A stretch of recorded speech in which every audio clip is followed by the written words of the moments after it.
So hi guys, ano oras na ba? Ayan, time check 11 AM. Ayan, yan yung ano namin, inakyatan namin guys. Ayan, sobrang ano, bakilid siya, daming puno.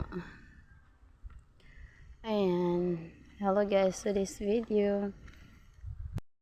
Kasama ko ang aking ano ngayon. Hi. Okay.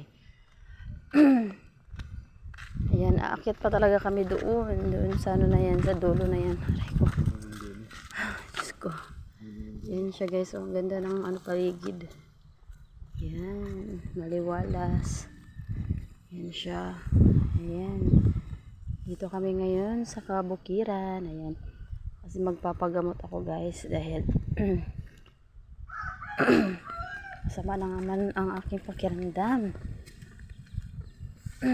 Para may bumukol kasi sa aking ano, sa aking sa gilid ng